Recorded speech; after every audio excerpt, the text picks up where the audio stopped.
Imagine this. You've just absolutely nailed an interview for that dream job. Yeah. You're feeling great, right? Confident. Just waiting for the offer. Yeah. But then one click, a single click by someone in HR, and they dig up this old, maybe careless social media post you made years ago, or maybe a comment on some forum you totally forgot about, and bam, suddenly that dream job offer, it's gone, rescinded. Or think bigger picture. A company's reputation, maybe built up over decades, it gets totally compromised because one employee, maybe unthinkingly, shares some sensitive data. Right. And that simple mistake opens the door to, I don't know, a massive cyber threat. Sounds dramatic, like something out of a movie. This does sound pretty dramatic, yeah. But it's not. In today's world, everything's hyper-connected, especially in business. Your digital behavior, it's not just personal anymore. It's deeply professional. Absolutely. And it can be the thing, the absolute make or break for your career or for the company you want to work for. Every single thing you do online, it creates ripples, sometimes like a whole tsunami. Okay, so get ready to level up your understanding here, because this deep dive, it's really your essential guide. We're digging into the tech that's reshaping, well, every industry. Every single one. But specifically, we're looking through this absolutely indispensable lens of digital ethics and lifestyle. We're going to unpack why being a responsible digital citizen isn't just, a nice idea. It's a non-negotiable, Right. a foundational skill, especially for any student at Tarleton State University's Dr. Ciampa College of Business. But honestly, is for anyone navigating a career in MIS, CIS, IT, or just the broader business world, Yeah. we want to show you how to truly own your digital presence. Right. So today we're diving deep. We're pulling insights from chapter 14 of Technology for Success, Computer Concepts. It's a whole chapter just on digital ethics and lifestyle. A really important one. Totally. And our mission, it's to arm you, our listener, with the knowledge, the practical strategies you need so you can confidently and ethically navigate this digital world. Protect yourself, protect your future employer, and really leverage technology for, long-term success. We'll look at everything. Your online identity, intellectual property. It's complex stuff. Very complex. And even how to maintain your own digital well-being, which is huge nowadays. Think of this deep dive as your, maybe, shortcut to understanding those ethical responsibilities that really underpin all the tools you'll master in BCIS 1305. Right, that Business Computer Information Systems course. Exactly. From word processing, spreadsheets, data analytics, even using the web for research, it all connects back to ethics. Okay, but before we really plunge in, just a quick favor.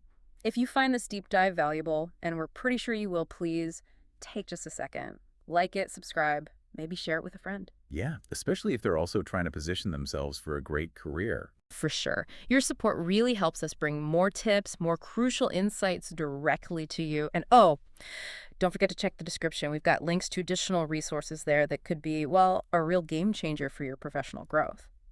Okay, let's unpack this fundamental concept first. What exactly does digital citizen even mean? It sounds kind of straightforward, maybe. It does, on the surface. But it feels like it's, much more profound than just having an internet connection. That's exactly right. And what's fascinating here is how, universal the definition has become, but also how complex it is under the hood. At its core, a digital citizen is, pretty simply, anyone who uses technology. Okay. For work, for study, for entertainment. But that simple definition, it comes packed with a whole set of clear expectations, responsibilities. It really encompasses the responsible and ethical use of tech, which means, rigorously safeguarding your personal info, consistently using good judgment online, and crucially, treating other people with respect in every online space you're in. Respect is key. It is. It's about recognizing that your actions online, your behavior, it isn't isolated. It has this kind of digital gravity. It spreads. It affects others in the community, often in ways you might not even realize at first. And this very idea, this responsible use of technology, it's absolutely foundational for students in courses like BCIS 1305. It hits right on those key learning outcomes. Understanding the fundamentals of IT concepts, especially security and privacy. Right. Security and privacy, that's a big part of 1305. Exactly. It highlights that engaging with business computer applications isn't just about learning the how-to, the technical skills. It's about cultivating this deep ethical awareness that has to underpin every single digital interaction. Okay, so let's translate that. For students like you listening, maybe getting ready for internships, jobs, entering the business world, what does this mean day to day? Well, it means every single moment you spend online counts. Uh, Seriously. Whether you're crafting a post for social media, sending a quick email, or even just, making a comment in an online class discussion, it's actively contributing to your professional identity, which is constantly being built.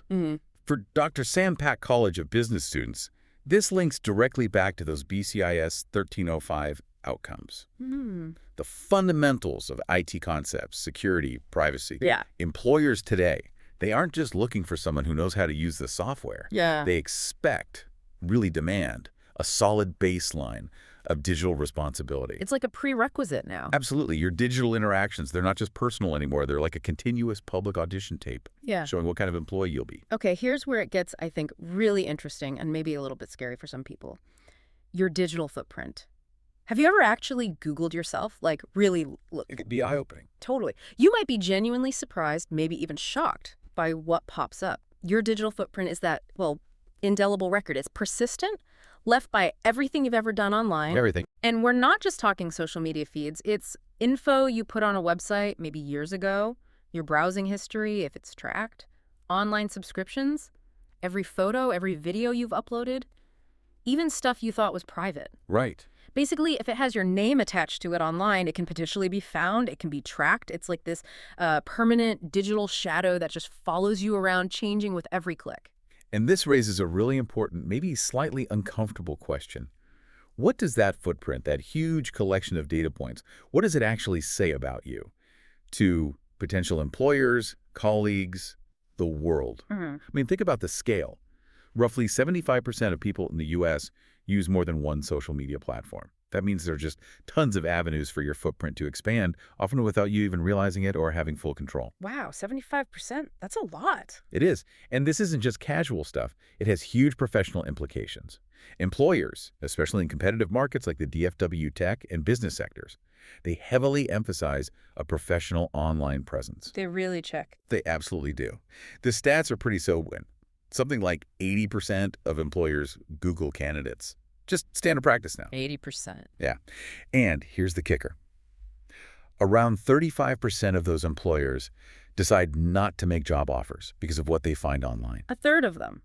Because of online stuff. Exactly. It could be anything from inappropriate photos or comments to just demonstrating poor judgment in online interactions.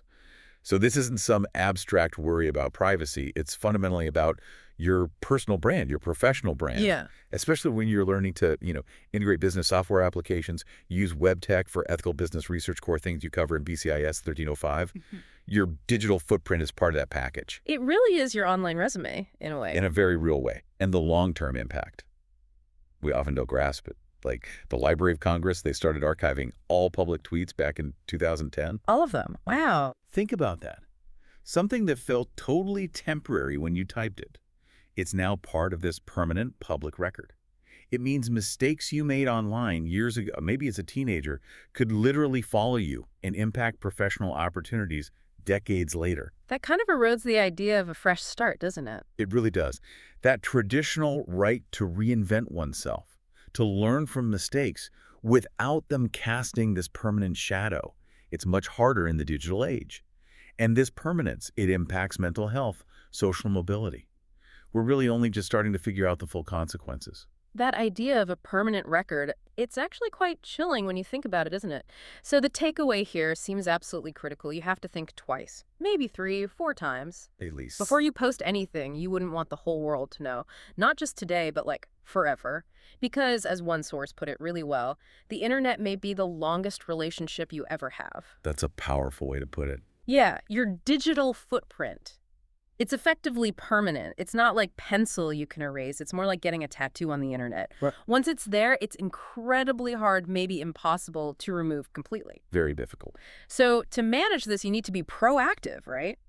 Regularly search for yourself. Put your name into Google, Bing, whatever, and honestly look at what comes up. See it from an outsider's view. Like, what would a future boss see? Exactly. Be your own opposition researcher, in a sense. Yeah.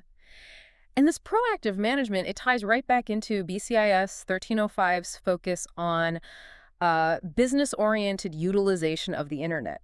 And just responsible digital interactions. You're not just using the internet anymore, you're kind of living there. That's a good way to think about it. And every interaction leaves that mark. It defines who you seem to be professionally and personally. Okay, building on that, it's really vital we clarify the difference between digital ethics and internet safety. They're related, definitely intertwined, but they're not quite the same thing. So if we look at the bigger picture, internet safety, that tends to focus on the concrete do's and don'ts. Things you do primarily to protect yourself online. Like passwords and stuff. Exactly. Using strong, unique passwords, being careful about logging off public computers, not oversharing personal info with strangers online. It's about self-preservation, basically. Got it. Digital ethics, though, that operates on a broader level. It governs the moral, the legal guidelines for using technology. It's more about how your behavior affects others. Ah, Yeah. okay. The impact on the community. Precisely. It emphasizes this collective responsibility, being aware of the ripple effect your actions have on the wider digital environment. It's about the principles guiding your conduct, not just the practical safety steps. That's a really helpful distinction. So maybe think of it like this. Internet safety is like personal protection, right? Like wearing your seatbelt. It safeguards you. Good analogy. But digital ethics, that's more like being a responsible driver on that digital highway, thinking about how your driving impacts everyone else on the road. It's about knowing your digital rights, which we all have, but also, crucially, understanding your digital responsibilities, the things you owe back to the community. It's absolutely a two-way street. Yeah. And if everyone navigates it thoughtfully, you get a better, safer, more respectful online world for everybody. It's being a good citizen, not just, a safe individual. Absolutely. Now let's dig into some of those key legal and ethical concepts that are just non-negotiable in the professional world. One of the most basic but critical in any business setting is the Acceptable Use Policy, or AUP. AUP. What's really striking is just how common these are. Almost every organization have one. Schools like Tarleton State, big finance firms, tech companies in DFW, they all have clear, comprehensive AUPs. So what do they cover exactly? They precisely outline the rules for using any technology the company provides. Yeah. Laptops, networks, email systems, software, everything. And the reason they exist is simple and critical. Violating these policies can lead to serious disciplinary action. It could be a warning, suspension, or even getting fired. Wow. Okay. So they're serious. Very serious. They're not just bureaucracy. They're designed specifically to protect sensitive company data, prevent cyber threats, and clearly spell out what employees are responsible for regarding data, system use, communication. Right. This is absolutely vital for any future business leader or really anyone handling those business productivity information technology tools to understand. It links directly to that BCIS 1305 learning outcome on security and privacy. You have to know how to protect the organization's assets. Yeah, like accidentally downloading something sketchy onto a work computer? Exactly. Right. That could lead to a ransomware attack. The AUP would explicitly forbid that, and the consequences for the employee would be significant. Okay, this next one is huge, especially for students doing assignments and professionals creating, well, anything. Copyright and plagiarism. Oh, absolutely critical. In our world now, where you can copy and share anything globally with just a click, it's just essential that online material is used legally. You have to respect the creator's rights, their intellectual property. Non-negotiable. Just copying songs, movies, articles, even chunks of text without permission or giving credit, that's direct copyright infringement. Yep. And for everyone in BCIS 1305, this directly impacts skills like creating business documents or using web-based technologies to conduct ethical business research. You have to know how to cite sources correctly, understand what's fair game to use, what needs permission, when you need a license. Right. Especially when you're making reports, presentations, marketing stuff. One bad case of plagiarism. It can sink an academic career, sure, but it can also permanently damage your professional reputation. And to really get specific on that, understanding the actual rights copyright holders have is key. Yeah. Creators get several exclusive rights over their original work. First, the right to copy. Only the owner can reproduce their work in any fixed form, print, digital, audio, whatever. Okay, copying. Second, the right to prepare derivative works. Think about a movie based on a book, or a video game from a movie. Like adaptations. Exactly. Creating those requires permission from the original copyright holder. Third, the right to distribute copies. In our digital age, that absolutely includes making stuff available online, whether selling it or just posting it for free download. Right. Distribution. Then there's the right to perform works publicly, like staging a play or broadcasting music digitally. And finally, the right to display works publicly. Displaying. How does that work online? That's where it gets tricky, especially with fair use. Showing a painting in a physical classroom, usually okay for education, fair use. But put that same painting on a website anyone in the world can see. Uh-oh. Now, it's arguably a public display, not just educational. That changes the legal situation significantly. Businesses doing presentation graphics or using the internet for content creation need to be super careful here. So the context matters hugely. Hugely. And when you use tools like Tarleton for assignments, that's a direct application of anti-plagiarism tech, reinforcing how important proper citation and ethical content use are. Understanding these rights is crucial, whether you're making those business multimedia presentations or just finding images for a flyer. That's a really clear breakdown, thanks. It can feel so confusing sometimes. Okay, shifting gears a bit.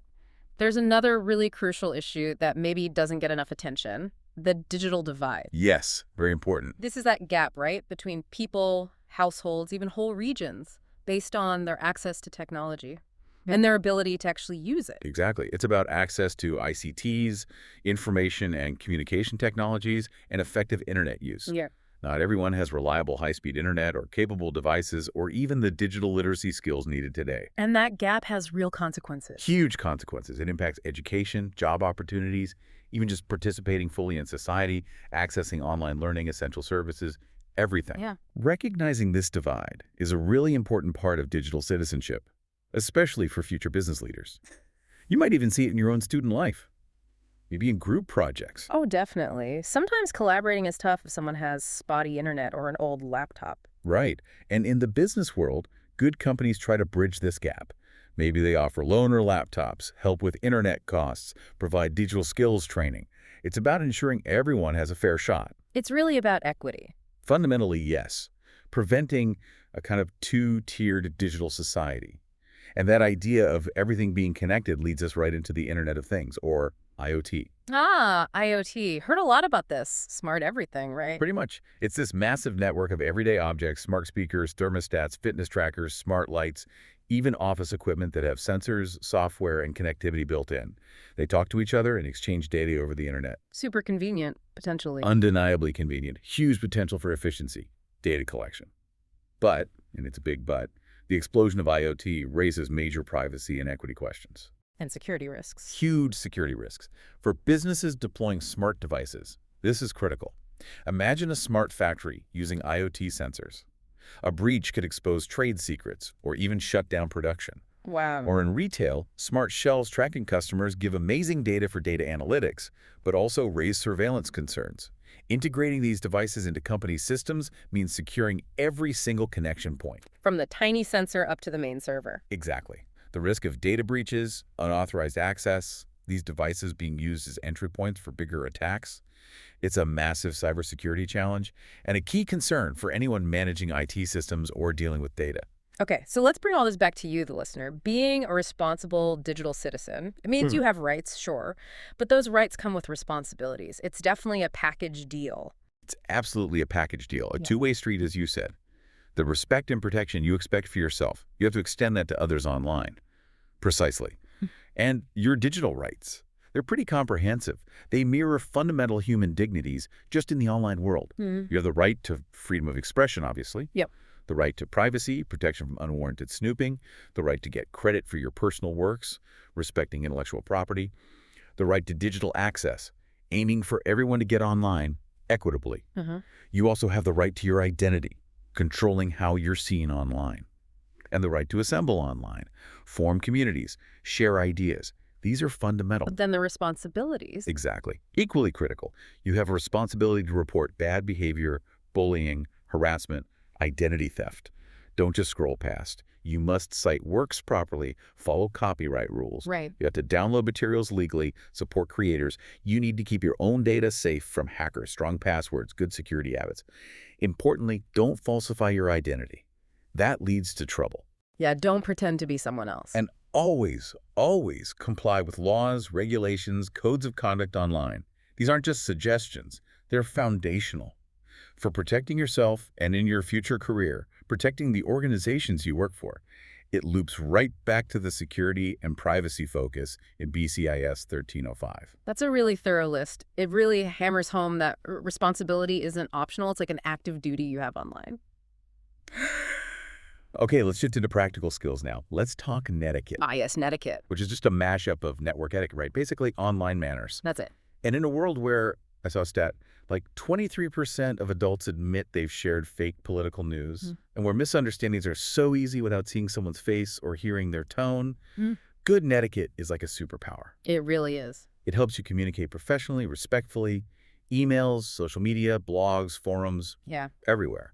And this skill, it's critical for everything in BCIS 1305 involving communication, from creating business documents to business multimedia presentations. Your credibility, your ability to influence people, collaborate effectively, it all hinges on mastering netiquette. So to communicate well and leave that positive digital impression, there are some definite DOs you should really build into your habits. First, always try to be brief and to the point. Give context, but don't ramble. People are busy. Concise is good. Very good. Second, a clear, specific subject line for emails, forum posts. Absolutely essential. Helps people know what it's about instantly. Third, be yourself, but stay professional. Choose words carefully. Text can be easily misinterpreted. Tone is hard in text. Very hard. So read messages twice for errors before sending. Spelling, grammar mistakes, they just kill credibility. Fourth, use emoticons sparingly. Only if they genuinely help clarify tone, don't overdo it. Fifth, embrace diversity, be inclusive, respect others' views, their privacy. Yeah, inclusivity is key. And crucially, always follow your organization's IT policy on internet use. They exist for a reason, to guide behavior and protect information. Think about getting an email from a colleague that's just perfect, clear, concise, professional. That's the goal. And just as important are the don'ts. The things you really need to avoid to keep your digital presence clean and professional. First, please, don't reply all unless every single person on that list absolutely needs your response. Oh, the reply all plague, yeah. It just clogs up inboxes. Second, and this is a big pet peeve for many, don't use all caps. Online, it's shouting, it looks aggressive, rude. Just don't do it. Third, don't send huge attachments without asking first.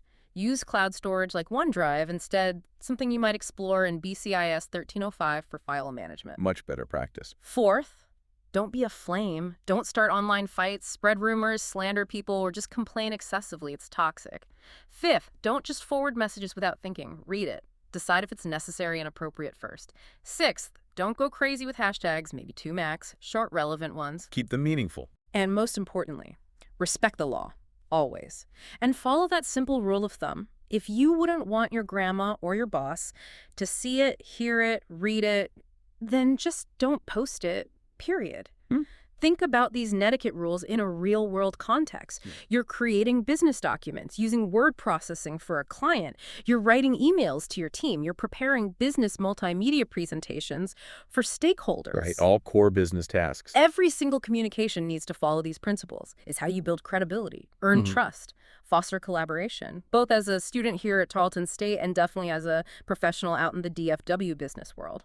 One slip up in etiquette can really undermine a lot of hard work. That's a critical point about credibility. And it leads right into another vital skill for any smart digital citizen, discerning reliable sources and really practicing critical thinking. Oh yeah, fake news is everywhere. Everywhere. The internet puts all the world's information and unfortunately all its misinformation right at your fingertips. That's immense power, but also immense responsibility. So a core part of being intelligent online is using that power responsibly, actively, critically figuring out what's reliable versus what's just noise or biased or outright false. How do you do that effectively? Well, generally, content from reputable places, universities, established government agencies, professional organizations with clear editorial standards that's usually more trustworthy. Be wary of anonymous sites, personal blogs with no sources, wikis where anyone can edit. Right, check the source. Always check the source. And this isn't just for writing papers. It's directly tied to that BCIS 1305 outcome. Use web-based technologies to conduct ethical business research. You can't make good business decisions based on bad info. Makes sense. It's about questioning things, looking for evidence, cross-referencing before you just accept something as true. Okay, so beyond just being polite and thinking critically, responsible digital citizenship also really extends to accessibility. Yes, absolutely. often overlooked. This is about intentionally designing websites, software, online content so that everyone can use it effectively, including people with disabilities. Right. It's not just a nice to have anymore. It's increasingly a legal requirement, and certainly an ethical one. Many good tech companies build this in from the start now. What does that look like in practice? Think about things like good alt text for images so screen readers can describe them accurately for visually impaired users, or accurate captions for videos for those who are hearing impaired. Okay. It also includes making sure websites can be navigated just using a keyboard for people who can't use a mouse, and using clear visual designs with good contrast. It's all about making sure everyone has fair access to information and services online. Digital inclusion. Exactly. And as you learn to, say, create business multimedia presentations or documents in BCIS 1305, thinking about accessibility from the start makes your work usable by the widest possible audience. We've talked so much about the tech and how we interact with others, but what about us? Ourselves? This brings us to digital wellness. Hugely important and often neglected. This is about consciously taking care of yourself physically and psychologically in this world where we're just constantly bombarded by tech. Right. It's more than just avoiding tech neck or eye strain, though those are real issues. It's also about managing social media use, recognizing digital burnout, dealing with that comparison anxiety you can get from scrolling feeds. I love that. And in competitive job markets like DFW, practices like taking digital detox breaks, they're actually starting to be seen as part of being a responsible digital citizen. Right. Because a healthy, balanced employee is a better employee. Absolutely. Companies are realizing that employee well-being, including digital wellness, directly impacts productivity, innovation, and the bottom line. So that raises the big question for everyone. How do you actually find that balance? When the world seems to demand, you're always online, always available. Yeah, it's tough. It is. And it's probably not about obsessively counting screen time minutes every single day. It's more about aiming for a sustainable, healthy balance across the whole week. Like a broader strategy. It's exactly. Creating a proactive plan. Maybe having device-free zones or times, like during meals. Putting devices away an hour before bed to help sleep. Intentionally disengaging from non-essential tech sometimes. It's crucial for mental and physical health. We're seeing more HR departments promoting digital wellness programs for exactly this reason. A burnt-out employee isn't productive, and this impacts performance, culture, profit.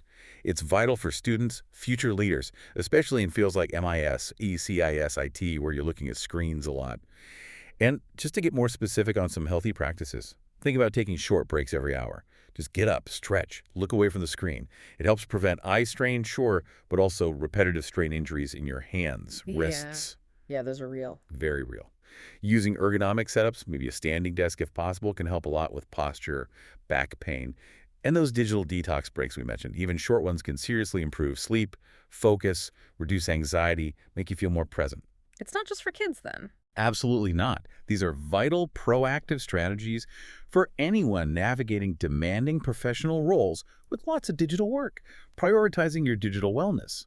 It's really an investment in your long-term health and your career sustainability. Okay, another angle on digital wellness and responsibility that often gets missed is e-waste. Like, what do we do with our old phones, laptops, tablets? Yes, a huge environmental and privacy issue. Right. It's not just about landfills filling up with toxic stuff like lead and mercury, which is bad enough. Very bad. It's also about protecting your privacy.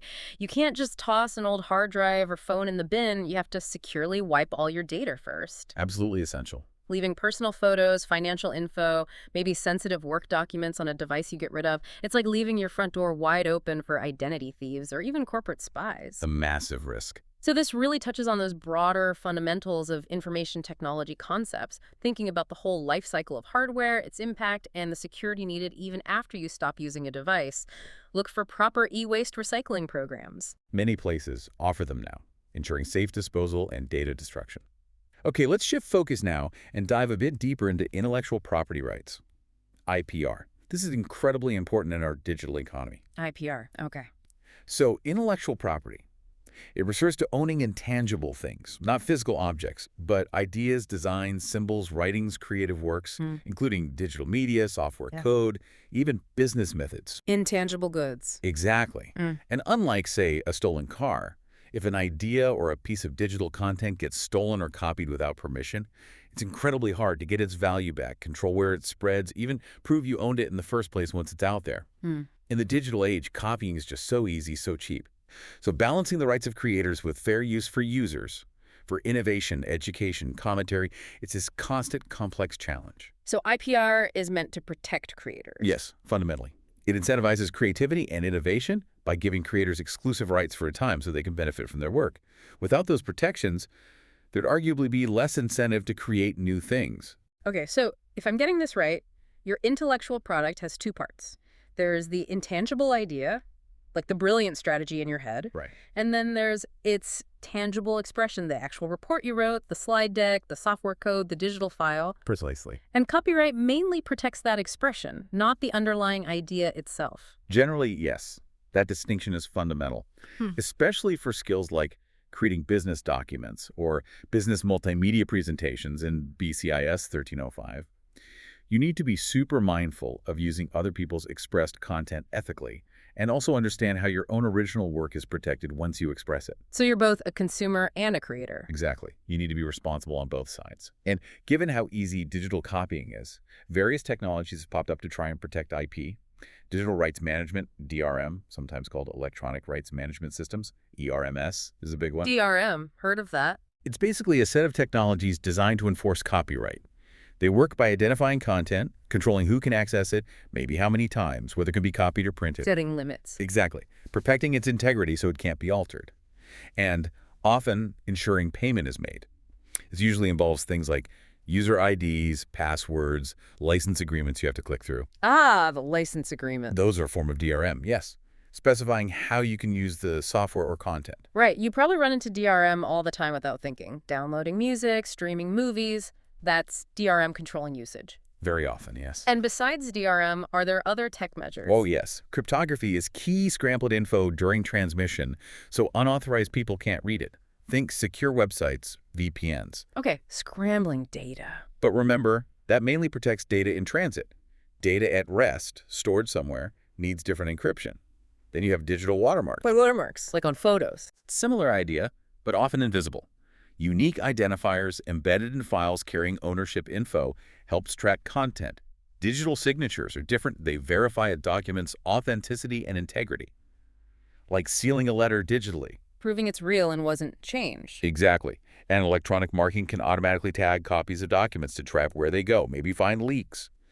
Even your basic operating system security features, which you touch on in BCIS 1305, play a role in protecting your files. Part of demonstrating proper file management techniques. It's all layers of defense. And this leads us right into the huge issue of privacy in the digital environment. This is evolving so fast, so many policy debates happening now. Privacy feels like it's eroding. There's a lot of concern. Unauthorized data sharing, data being combined from different sources without your consent, unethically use of data for profiling, public disclosure without permission. These are major issues. Yeah. There's a really strong push now for better laws, maybe comprehensive federal legislation, to limit data collection and use, moving beyond just clicking I agree to complex terms. That nobody reads. Right, towards stricter limits on what's reasonably necessary for companies to collect.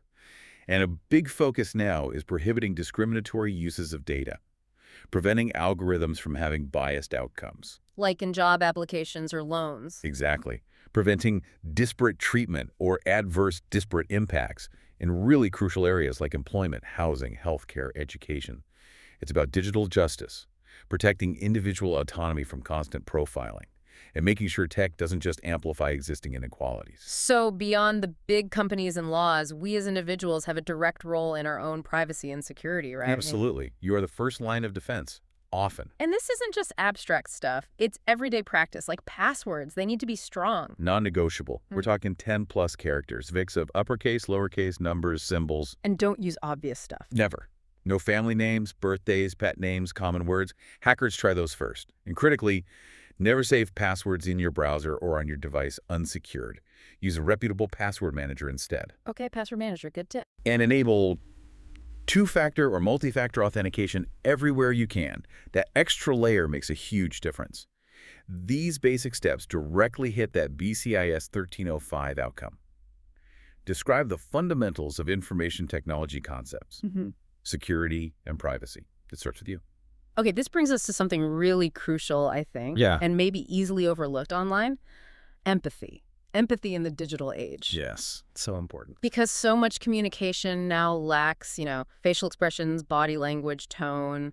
Words can just get misunderstood so easily, It- twisted. Absolutely. The context gets stripped away. And that's where remembering the human behind the screen is just vital. Remembering every interaction, a comment, an email, a post, it's with a real person, with feelings, experiences, perspectives that might be totally different from yours. The anonymity can make us forget that sometimes. Yeah, it can lead to people being harsher or less considerate than they'd ever be face to face. And empathy, that ability to genuinely understand and share someone else's feelings, it's the foundation of any meaningful relationship, online or off.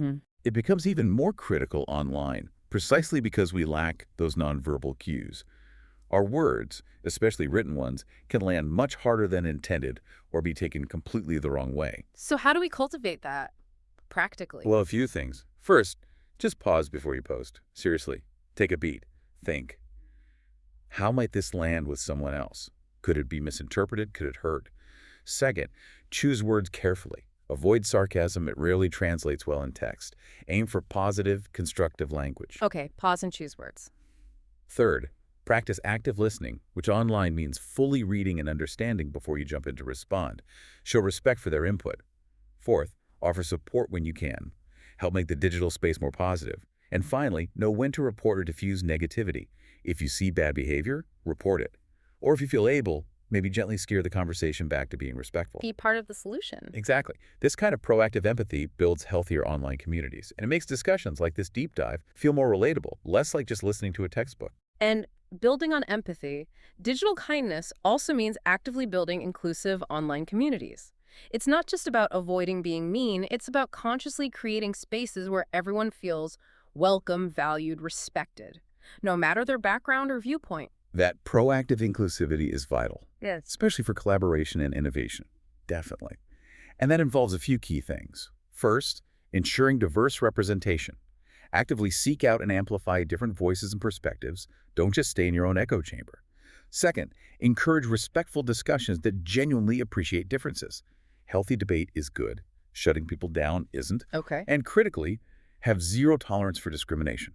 Actively moderate, report, remove content that attacks people based on race, gender, sexuality, religion, ability, whatever. Stand against hate. Taking a stand is important. It is. Yeah. And people with large platforms like social media influencers, they have a huge role here. They can promote positive, inclusive interactions and set a good example for millions.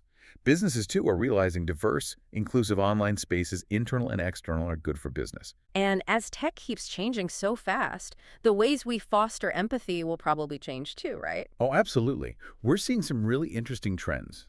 Things like virtual reality, VR, empathy training. VR for empathy, how does that work? Well, you can immerse users in simulations, letting them experience situations from someone else's perspective firsthand. Literally walk a mile in their digital shoes, maybe gain a much deeper understanding of their challenges. Wow, that sounds powerful. It could be. We're also seeing a much bigger focus on digital wellness, driven by this growing awareness of mental health impacts. That's leading to better tools, apps, strategies for finding that healthy balance. It's recognizing tech should serve us, not dominate us. And what's really encouraging is that technology itself can actually be a tool for kindness. We're seeing sophisticated AI-powered moderation on platforms like Instagram, Twitter, helping detect and remove harmful content, hate speech, bullying before it spreads widely. AI helping keep things civil. Trying to, yes. And there are also things like positive reinforcement apps or features using gamification to reward supportive interactions, helpful comments, acts of kindness, fostering a more positive culture online. Cool. But this constant evolution, it means for students at Tarleton State, lifelong learning in digital ethics isn't just a good idea. It's absolutely necessary to stay competitive, relevant in the DFW tech and business market. It connects right back to that BCIS 1305 goal. Preparing for essential emerging business productivity information technology tools. It's not just knowing the tools, it's knowing how to use them wisely, ethically. The landscape keeps shifting. Always. And our ethical compass needs to adapt right along with it. So, wow, we've really covered a lot of ground today. From the permanence of your digital footprint, the details of Netiquette, the complexities of copyright, and the absolute critical importance of digital empathy and wellness. Yeah, a ton of important stuff. But the core takeaway, I think, is pretty clear. Being a responsible digital citizen, Yeah. it's not just about following a list of rules or avoiding trouble. No. It's about proactively building trust, ensuring security for yourself, for your future employers, and consciously cultivating a professional brand online that will actually open doors for your career, especially here in the DFW business and tech world. It's about shaping your digital legacy intentionally. Yeah, remember that scenario we started with, where just one digital slip-up could cost you that dream job? Right.